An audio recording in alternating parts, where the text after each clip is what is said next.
മുതഖശ്ശിഉൻ, ഭക്തിയുള്ള പണ്ഡിതൻ ഇബ്ലീസിന്റെ ശത്രുവാണ്.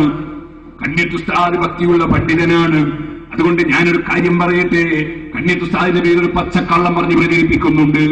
ബോധപൂർവം ഒരിക്കലും കണ്യത്തുസ്താദ് അങ്ങനെ ചെയ്യൂല. അതെന്താണത് എന്നറിയോ?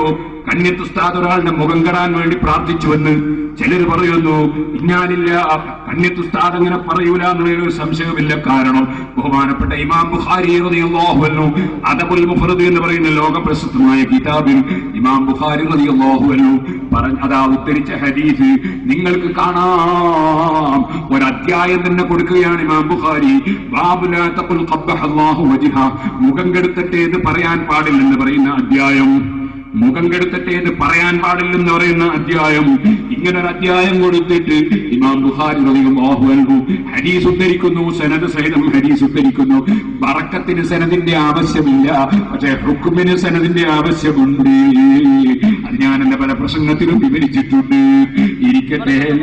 അതാ ഹദ്ദസനാ ഹജ്ജാജ് ഖാല ഹദ്ദസന ഇബ്നു ഉയൈന അൻ ഇബ്നു അജ്ലാൻ അൻ സഈദ് ബിൻ അബീ ഹുറൈറ അൻ നബി സല്ലല്ലാഹു അലൈഹി വസല്ലം, നബി സല്ലല്ലാഹു അലൈഹി വസല്ലം തങ്ങളിൽ നിന്ന് ഹദീസ് സനദ് സഹിതം ഉദ്ധരിക്കുന്ന ഇമാം ബുഖാരി, അല്ലാഹുവിന്റെ റസൂൽ പറയുന്നില്ല തഖൂലു ഖബ്ബഹല്ലാഹു വജ്ഹ, അദ്ദേഹത്തിന്റെ മുഖം അല്ലാഹു കെടുത്തട്ടെ എന്ന് നിങ്ങൾ പറയാൻ പാടില്ല, അങ്ങനെ പ്രാർത്ഥിക്കാൻ പാടില്ല.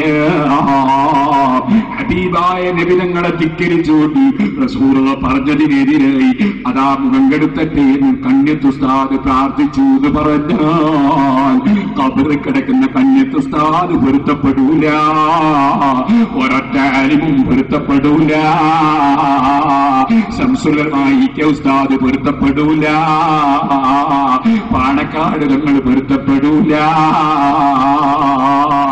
ലോകത്ത് അല്ലാഹുവിനെ ഭയപ്പെട്ട ഒരാളും അല്ലാഹുവിന്റെ റസൂലിനെതിരെ കന്യത്തുസ്താദ് പറഞ്ഞു എന്ന് പറഞ്ഞാ പൊരുത്തപ്പെടൂല. മഹാനായ ശൈഖുനാ ഖമറുൽ ഉലമാ കാന്തപുരം ഉസ്താദിന്റെ പിന്നിൽ അണിനിരക്കുന്ന ഒരു സുന്നിയും പൊരുത്തപ്പെടൂല. കന്യത്തുസ്താദിനെ കുറ്റം പറഞ്ഞാ പൊരുത്തപ്പെടൂല. ഓ സുഹൃത്തുക്കളെ, അതുകൊണ്ട് തന്നെ ആലിമുൻ മുതഖസ്സിൻ, ഭക്തിയുള്ള പണ്ഡിതന്മാർ, അവരെ നിന്ദിച്ചിട്ട് നമ്മൾ ആഖിറം നഷ്ടപ്പെടുത്തരുത്.